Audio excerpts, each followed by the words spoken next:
اور اس وقت ہمارے ساتھ ٹیلی فون لائن پر موجود ہیں ممتاز عالم دین اسلامی نظریاتی کونسل کے رکن مفتی ابراہیم قادری صاحب سکھر سے اس وقت ہمارے ساتھ ٹیلی فون لائن پر موجود ہیں. السلام علیکم مفتی صاحب.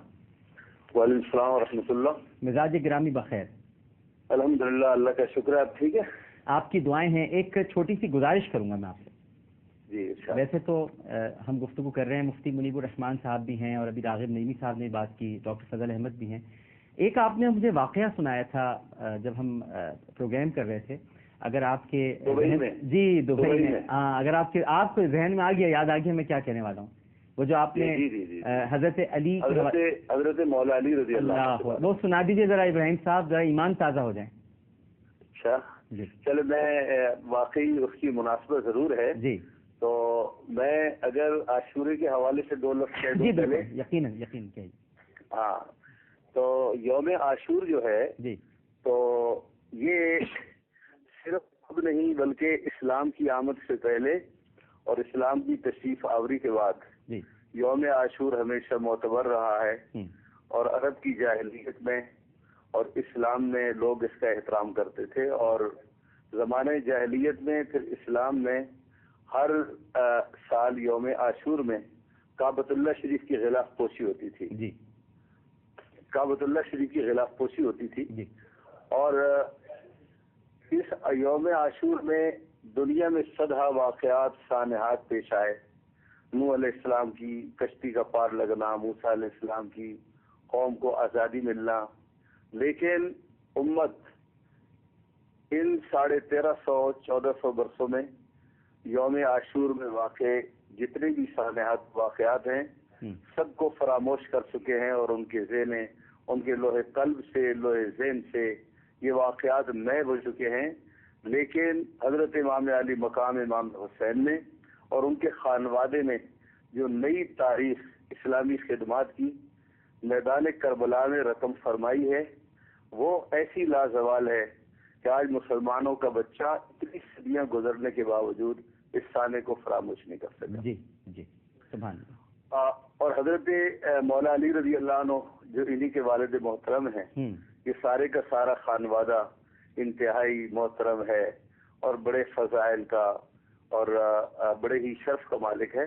حضرت علی کے بارے میں اس وقت گھر سے باہر ہوں, میں پروگرام آپ کا نہیں دیکھ رہا ہوں, لیکن مفتی منیب الرحمان صاحب کی آواز آ رہی تھی اور وہ حضرت علی کے علم پر گفتگو کر رہے تھے. جی ہاں, تو مجھے یہ اندازہ ہوا کہ اس موضوع میں حضرت علی بھی شامل ہیں. جی جی جی. تو واقع یہ ہوا کہ حضرت علی کو اللہ نے جو علمی وسعت عطا فرمائی وہ تو جو ہے ناقابل انکار ہے. اور اللہ نے انہیں جو انہائے علم پر اور انواع علم پر اور مختلف علوم پر جو دسترس عطا فرمائی, لوگ دیکھتے تھے تو حیران ہوتے تھے. تو ان سے پوچھا گیا کہ علی, قرآن کا علم ہو, حدیث کا ہو, فقہ کا ہو, تاریخ کا ہو, میتھمیٹکس کا ہو, دنیا کا کوئی علم ہو, آپ ہر علم میں یکتا اور امام نظر آتے ہیں, یہ علم آپ کو کہاں سے حاصل ہوا؟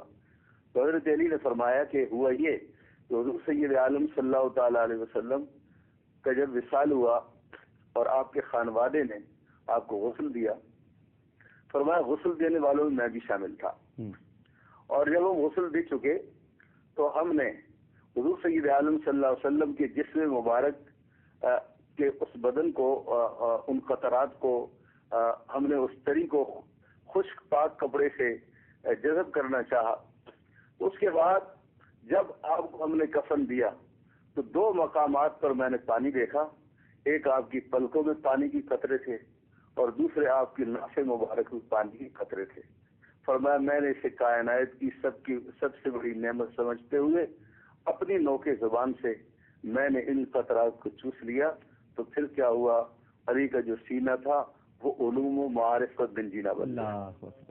یہ اس روایت کو حضرت شیخ عبدالحق محدث دہلوی رحمۃ اللہ تعالی علیہ نے مدارج النبوت میں ذکر کیا اور اشد اللغات شرح مشکات میں اس کو درج فرمایا. سبحان اللہ, سبحان اللہ, سبحان اللہ تعالیٰ آپ کو خوش رکھے.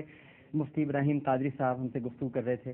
یہ جو علم ہے مفتی منیب الرحمان صاحب, یہ آج ہم جو دور ہیں, اور اگر میں غلط ہوں تو آپ مجھے درست فرما دیجیے گا, کیا اس کی یہ بنیادی وجہ نہیں ہے کہ ہم نے جاہل اور عالم کو برابر کر دیا ہے؟ جی ہاں، بلکہ جاہل کو زیادہ موقر کر دیا ہے کیونکہ اگر ہم تاریخ انسانیت اور تاریخ آدمیت کی ابتدا سے چلیں تو اللہ تبارک و تعالیٰ نے جب حضرت آدم علیہ السلام کا پیکر خاکی تخلیق فرمایا اور اس میں اپنی جانب سے روح پھونکی اور پھر فرشتوں سے فرمایا کہ انی جاعل فی الارض خلیفہ، میں زمین میں اپنا خلیفہ بنانے والا ہوں، اور ان کو حکم ہوا کہ اسجدوا لآدم، آدم کو سجدہ کرو۔ انہوں نے عرض کیا کہ اتجعل فیہا من یفسد فیہا ویسفک الدماء، اے اللہ تو ایسی مخلوق کو اپنا خلیفہ بنانے جا رہا ہے جو فساد برپا کرے گا، خوریزی کرے گا۔ جیسے آج کل بھی مغرب والے اسلام اور فساد کو انہوں نے ہم معنی سمجھ لیا، بعض افراد، چند افراد کی وجہ سے ہر مسلمان کو وہ اس نظر سے دیکھتے ہیں۔ تو پھر اللہ نے فرمایا کہ وعلم آدم الاسماء کلھا، اللہ تعالیٰ نے آدم علیہ السلام کو سب چیزوں کے نام سکھا دیے۔ ثم عرضهم علی الملائکہ، پھر ملائکہ پر ان چیزوں کو پیش کیا۔ فقال انبئونی باسماء ہؤلاء ان کنتم صادقین، اگر تم اس دعوے میں سچے ہو کہ یہ خلافت کے اہل نہیں ہیں تو ان چیزوں کے نام بتاؤ۔ تو قالوا سبحانک لا علم لنا الا ما علمتنا، تو پاک ہے، ہر عیب سے برتر ہے، ہم کچھ نہیں جانتے جتنا تو نے ہمیں سکھایا ہے۔ پھر فسجد الملائکۃ کلھم اجمعون، تو اللہ تعالیٰ نے جو وجہ فضیلت آدم اور وجہ مسجودیت آدم کی طرف اشارہ کیا کہ یہ علم ہے، اور علم کو ان کی وجہ فضیلت بنایا۔ تو اس سے معلوم ہوتا ہے کہ انسان کی جو شرافت کا سب سے بڑا جوہر ہے، ٹیلنٹ ہے، کہ سب سے بڑی خوبی ہے، وہ علم کی دولت ہے۔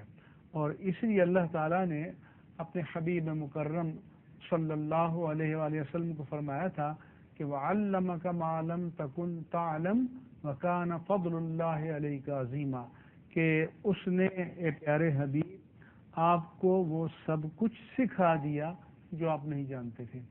یعنی معلومات جو ہیں ان کو کیٹیگرائز نہیں کیا، ان کو تفصیلات میں نہیں بیان کیا، فرمایا جو کچھ بھی نہیں جانتے تھے، اور یہ بندے کا پیمانہ نہیں ہے، رب کا پیمانہ ہے، تو ہم نے آپ کو سکھا دیا۔ وَكَانَ فَضْلُ اللَّهِ عَلَيْكَ عَظِيمًا، اور آپ پر اللہ کا فضل بہت بڑا ہے۔ اور وہی پھر فیضان علم منتقل ہوا صحابہ کرام کی طرف بھی اور حضرت علی رضی اللہ تعالیٰ عنہ کی طرف بھی۔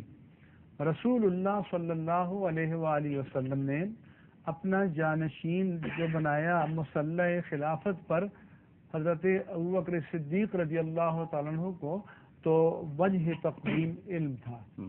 اسی طرح سے حضرت علی رضی اللہ تعالیٰ عنہ فرماتے ہیں کہ جب ان کو حضور قاضی بنا کر بھیجنے لگے تو انہوں نے حضور سے عرض کیا کہ بھی میرے سامنے مقدمات آئیں گے، کیسے فیصل کروں گا؟ تو حضور نے ان کے سینے پر ہاتھ پھیرا، تو وہ فرماتے ہیں کہ اس کے بعد مجھ پر سب کچھ منکشف ہو گیا، اس کے بعد مجھے کبھی دو آدمیوں کے درمیان فیصلہ کرنے میں کبھی تردد نہیں ہوا۔ تو جس دست مبارک کے ایک لمس سے سارے علم کے فیضان جو ہیں وہ اللہ کی طرف سے عطا ہو جائیں اور سارے علم نصیب ہو جائیں، تو خود اس ذات کے علم کی عظمت کا عالم کیا ہوگا۔ تو اس لیے ایک روایت میں کہنا مدینۃ العلم وعلی بابھا، حضرت علی نے بہت سارے فیصلے کیے، ان کے قضایا، ان کے فیصلے جن میں علم روایت بھی ہے، علم درایت بھی ہے، وہ باری کافی ان کی تفصیل ہے جو موجود ہے۔ اور حضرات حسنین کریمین رضی اللہ تعالیٰ عنہ حضور کی وراثت کے بھی امین تھے، حضرت علی کی وراثت کے بھی امین تھے۔